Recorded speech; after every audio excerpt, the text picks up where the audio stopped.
obulamu bwakino osobola tosobola kuyigiriza jjajja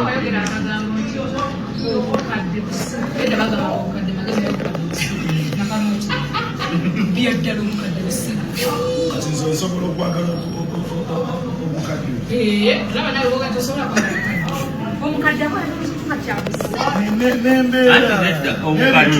n'okuba nejjajjawo yanjawulo.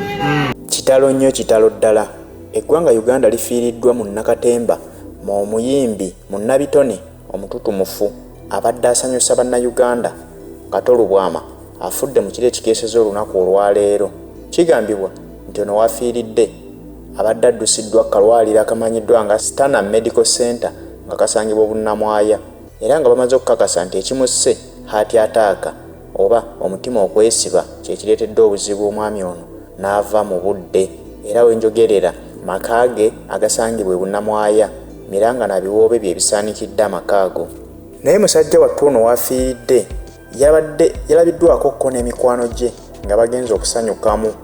Abaddeko ne Honorable Nsereko Muhammadi nga bagenze okunyumirwamu ekiro kyabwe, naye kigambibwa nti ate kaseera buseera waddusiddwa mu ddwaliro ng'obulwadde bumutabukidde. Era omutegesi w'ebivvulu bw'abadde bakola bizinensi emu amanyiddwa nga Andrew Mukasa oba Bajjo Events yasoose okulangirira okufa kw'omwami ono bw'ategedde nti munnaabwe gwe babadde bakawukana naye amangu ago akutuse. Ono waafiiridde abadde aweza emyaka 53 egy'obukulu, era bannayuganda nkakasa nti bagenda kumusubwa nnyo kubanga abadde mu Nakatemba era ng'asanyusa nnyo bannayuganda. Abadde muntu ateetiiririra ate erya ntama. Ono abadde muzannyi wa Katemba, omuyimbi, omuwandiisi w'ennyimba era kazannyiikirizi. Yakolako ko ku leediyo eziwerako. Katolu Bwama abadde omuntu ayagaliza omuntu wa wansi era nga y'omu ku batera okuyambako abo abali mu bwetaavu, kuba abadde yatandikawo ko n'ekibiina gye buvuddeko nga kiyamba abaana abanaku abatalina mwasirizi. Katolu Bwama yazaalibwa mu mwaka ogwa 1907 omwezi ogw'omunaana ng'ennaku z'omwezi 16. Ono yamaliriza PLE oba okumala P7 mu mwaka ogwa 1993 ku Nabagereka Primary School. Bw'atyo mu mwaka ogwa 1988 yamaliriza siniya ye ey'okuna ku Old Kampala Secondary School. Mu mwaka ogwa 1991 okutuuka 1992 yali Makerere University ng'asoma certificate ye mu MDD oba Music, Dance and Drama. Mu mwaka ogwa 2010 yatandikawo ekifo wazannyirwa emizannyo gye bayita Royal Theatre era nga yabadde director waayo okuva omwaka ogwo ogwa 2010 okutuuka olunaku olwaleero waafiiridde. Okuva mu 1994 yatandikawo ekibiina kye bayita Diamonds Assemble nga kino ky'abazannyi ba Katemba era nga yali director waakyo, era nga kibadde kikolera ddala ebyemizannyo ebinyumira bannayuganda. Era nga kasitogenda ku Royal Theatre ogenda osuubira nseko ng'olina okugenda n'akatambaala ak'okusangula amaziga, saag'ennaku wabula amaziga ag'essanyu olw'ebinyuma ebibadde bibeera ng'eyo. Mu mwaka gwa 2016 ono yasalawo ayingire mu by'obufuzi era nga yali yeesimbyewo nga memba wa paalamenti okukiikirira abantu b'e Lubaga South.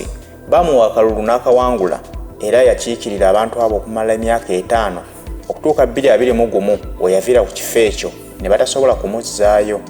Ono abadde businessman naye ng'ebintu byasinga okudiiringiramu abadde asinga kudiiringira mu bizinensi ez'okutunda obuwunga obwa kasooli.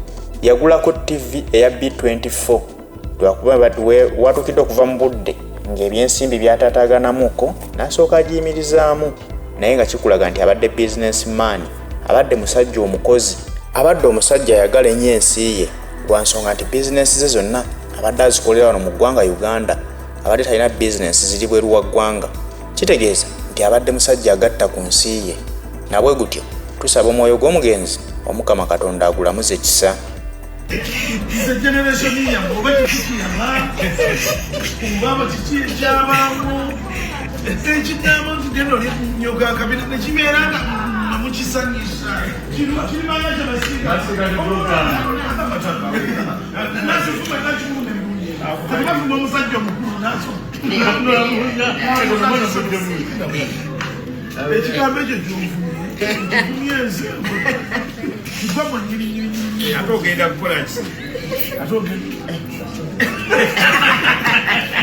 omwana agumwana natako nanga atoto ogenda kula